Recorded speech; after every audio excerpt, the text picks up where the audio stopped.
अभिवादन स्वीकार कीजिए ब्रजेश मिश्रा का और आप देखना शुरू कर चुके हैं द डिबेट। बहनों भाइयों, तीसरा चरण 57% की पोलिंग, थोड़ा सा इंप्रूवमेंट आया है लेकिन इसमें बहुत गुंजाइश है सुधार की।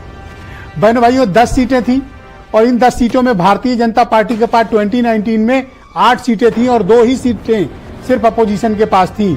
इस बार 57% ने क्या किया?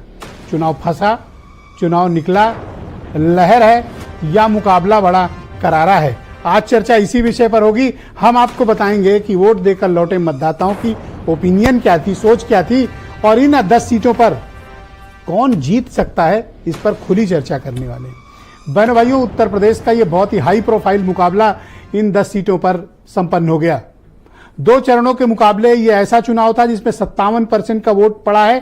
पहले 2 फेजेस के मुकाबले थोड़ा सा अधिक चुनाव वोट इसमें पड़ा है, लेकिन कुछ सीटों पर बम्पर मतदान हुआ है और कुछ सीटों पर बड़ी खराब पोलिंग हुई। मतलब स्पेशली आगरा वगैरह में, बरेली में तो पोलिंग परसेंटेज बहुत कम रहा।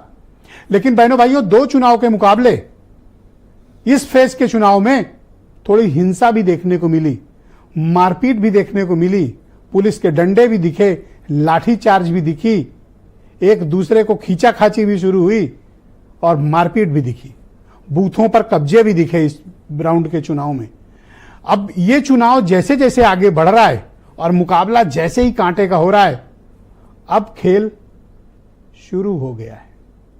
और इस चुनाव में तस्वीरें सबने देखी, 2 फेज बड़े इत्मीनान से गए, लेकिन इस चुनाव में तीसरे फेज में लड़ाई झगड़ा, मारपीट, खींचाखाची, बूथ कब्जा सब कुछ देखने को मिला।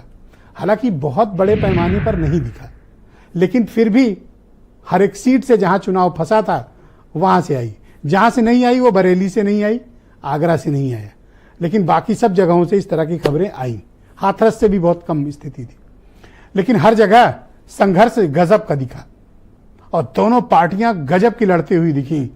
इस बार के चुनाव में जो सबसे खास बात मैं नोट कर रहा हूं वो है संघर्ष।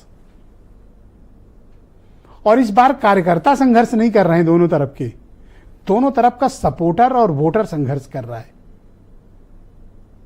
लेकिन मतदान का कम होना ये दोनों को दुविधा में डाल रहा है कि जीतेगा कौन। वैसे सब कह रहे हैं 10 में 10, 10 में 10, पर एक्चुअल जो वोटिंग पैटर्न है वो क्या इशारा करता है? संभल से लेके बरेली तक का ये जो इलाका है और एटा से लेके मैनपुरी होके बदायूं वाली बेल्ट, बहनों भाइयों, इस बार का चुनाव बहुत कुछ कहानी कहता है, बहुत नए सिरे से तस्वीर को प्रस्तुत करता है। और इस बार के चुनाव में हार जीत के अंतर को तो मैं नहीं बता सकता, लेकिन लहर नहीं दिख रही है, किसी का कहर भी नहीं दिख रहा है। कोई ये नहीं कह सकता कि बिल्कुल एक तरफा चुनाव है। बड़ा कांटे का मुकाबला है इस बार, कंफर्टेबल कोई नहीं है। वैसे कहने को कोई भी कुछ भी स्टेटमेंट दे, लेकिन बहनों भाइयों, जैसी तस्वीर और ग्राउंड से जैसे फीडबैक आ रहे हैं, मैं एक बात आपसे कहता हूं, आप लोग खुद भी एनालिसिस किए होंगे। वोट देते जाते समय का मतदाता और वोट देकर निकलते समय के मतदाता, दोनों के व्यवहार में फर्क होता है। एक ही व्यक्ति है, जाते और आते समय में उसके व्यवहार में फर्क है। जब वो वोट देकर निकलता है तो उसकी भाषा बदली हुई होती है। वो बताना चाहता है कि वो वोट किसको देकर आया है, और वोट देते जाते समय वो खामोश रहता है। और इस बार ये खामोशी अधिकांश सीटों पर दिखी कि मतदाता बोला नहीं, लेकिन जब वोट डालकर निकला तो जो एग्रेसिव वोटर्स थे वो बोल रहे थे कि किसको वोट देकर आए और वो किसकी सरकार चाहते हैं। बहनों भाई, 2 तरह का मतदाता है इस वक्त। एक वो जो मोदी को किसी भी कीमत पर लाना चाहता है, और एक वो जो मोदी को किसी भी कीमत पर हटाना चाहता है। और इस बार पहले 2 फेजेस के मुकाबले तीसरे में भी कोई सांप्रदायिकता नहीं चली, मुसलमान वर्ड नहीं बिका, इसकी कोई टीआरपी नहीं आई जनता में, कम्युनल पैटर्न पर चुनाव ही नहीं हुआ। मुसलमान, पाकिस्तान, मंदिर, मस्जिद, ये विषय जनता के बीच करंट नहीं पैदा कर रहे हैं। है एक तबका जिसको ये चीजें पसंद हैं या ये इस पर वोट करता है, लेकिन उनकी तादाद कम होती जा रही। जो करंट और उत्साह इन मुद्दों के आने पे, औरंगजेब, बाबर, मुसलमान, पाकिस्तान, जो स्पार्क पहले था वो स्पार्क नहीं है। इस बार जातियों में चुनाव बटा हुआ है, जातियां चुनाव लड़ रही, और जातियों में भी कौन लड़ रहा है? ओबीसी कम्युनिटी का चुनाव है। ओबीसी डोमिनेटेड इलेक्शन हो रहा है। आप किसी भी बेल्ट पे उठा के देख लें। मैं तो कहता हूं आंवले से ही शुरू करें, आंवला से उठा के आप संभल तक देख लें। हर सीट पर कमोबेश आपको ओबीसी शेड्यूल्ड कास्ट मतदाता, ओबीसी शेड्यूल्ड कास्ट मतदाता, और सबके वोट डिफाइंड है। ये यादव लैंड ही नहीं है, क्योंकि यादव फैमिली से यहां 3 हाई प्रोफाइल मुकाबले हैं। आदित्य यादव, बदायूं। हालांकि बदायूं में बहुत इंप्रेसिव वोटिंग पैटर्न नहीं है, 55-56% के आसपास की पोलिंग है। फिरोजाबाद जाएं, ठीक पोलिंग हुई है, हालांकि 3-4% कम है, लेकिन 59 के आसपास फिरोजाबाद पहुंच रहा है। मैनपुरी भी 57 से 58% के आसपास की पोलिंग है, और ये जो वो मैनपुरी है जिसने 68% की पोलिंग की थी, तो 8-9% मैनपुरी का घट रहा है, 3% फिरोजाबाद में घट रहा है, और 5 से 6% मैनपुरी में लॉस है। कंफर्टेबल कोई नहीं कह सकता कि हम इतने वोट से जीत लेंगे या हमारी लहर है। मुकाबला हर जगह है।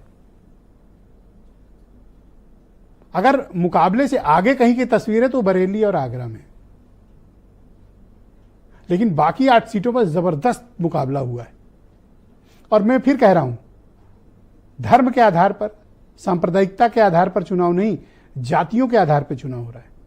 और बहुत वक्त के बाद मैं ऐसा महसूस कर रहा हूं कि कोर इशूज उन इशूज पे भारी हैं जो चुनाव को उत्प्रेरक का काम करते थे। मुसलमान, पाकिस्तान, औरंगजेब, बाबर, इन पर जातियां हावी हैं और कोर इशूज हावी हैं। और आज एक तस्वीर आपने सुबह से बहुत देखी होगी, ग्रामीण क्षेत्र में अच्छी खासी तादाद में ग्रामीणों ने मतदान का बहिष्कार भी किया, गांवों में विशेष तौर पर। क्यों किया? वो किसी को हराना या जिताना नहीं चाहते थे। उनका प्राइमरी इशू है कि उनके गांव की सड़क नहीं बनी। वो आज भी कच्ची सड़कों पे चलते हैं। उनके गांव में बिजली नहीं है, उनके गांव में कोई इंफ्रास्ट्रक्चर नहीं है, उनके गांव में सुविधाएं नहीं है। उनका सांसद विधायक उनसे झूठ बोलता रहा। तमाम तस्वीरें आपने टेलीविजन चैनल्स और सोशल मीडिया पर देखी होंगी, जहां से ये तस्वीरें वायरल हुई। गांव के गांव ने बहिष्कार किया। बहनों भाइयों, ये गंभीर चिंता का विषय है। हमारे मतदाता चुनाव की प्रक्रिया से अलग कर रहे हैं खुद को, इसका मतलब उनमें एक्सट्रीम एंगर है, दुख है, असंतोष है। किस बात का? कि उनके गांव की सड़क नहीं बनाई है, बननी चाहिए, और इसकी जवाबदेही भी सुनिश्चित करना चाहिए। तो इन 10 सीटों पर क्या हुआ, आज चर्चा इस विषय पे करेंगे। कुछ स्टेटमेंट सुने, आज की डिबेट को आगे बढ़ाएंगे। पुलिस का व्यवहार और प्रशासन का व्यवहार है वो ठीक नहीं है। ये फेस भारतीय जनता पार्टी को सफाया कर देगा। आप देखिए क्या हालत है, क्यों मारपीट हो रही। देखिए पुलिस क्या कर रही है। पुलिस कहाँ की तस्वीरें? ये संभल की है, और यहाँ मैनपुरी का हमारे पास खबर आ रही है कि जहाँ समाजवादी पार्टी कार्यकर्ता नेता हैं उन्हें बंद कर रहा है प्रशासन। अगर ये होगा तो लोकतंत्र सुरक्षित होगा। इसलिए मैं आपके माध्यम से अपील करना चाहता हूँ कि लोकतंत्र को बचाने के लिए बाहर आए, वोट डालें, हिम्मत और बहादुरी के साथ मुकाबला करें और वोट डालें। और बहनों और भाइयों, आज तीसरे चरण का मतदान भी हो रहा है। तीसरे चरण में 94 सीटों पर फिर से चुनाव हो रहे हैं। यानी आज के बाद आधा चुनाव संपन्न हो चुका होगा। आधा चुनाव संपन्न होने का मतलब जो दुनिया देश की आवाज है, फिर एक बार 400 पार। पर्चा छेड़ करके पुलिस अधिकारियों ने बदायूं से लेकर के यहाँ मैनपुरी और खासकर हमारे जसवंत नगर में परसेंटेज वोट बढ़ने ही नहीं दे रहे हैं। तो ये 40% जैसे हुआ, तो इतनी क्रूरता के साथ उन्होंने यहाँ पर जो वोट एजेंट हैं, अभी सेपई थाने में देख आइएगा, वहाँ वोट डालने जा रहे थे लोग, उन्हीं को पकड़ के बैठा लिया। भारतीय जनता पार्टी के पक्ष में लोग घरों से निकल करके बूथ तक जा रहे हैं, और बीजेपी प्रचंड बहुमत के साथ सभी 10 की 10 तीसरे चरण की सीटों पर आ रही है। और लोगों का मानना है कि मोदी जी की लहर चल रही है, और सब लोग चाहते हैं कि बीजेपी तीसरी बार माननीय प्रधानमंत्री नरेंद्र मोदी जी के नेतृत्व में प्रचंड बहुमत की सरकार बने।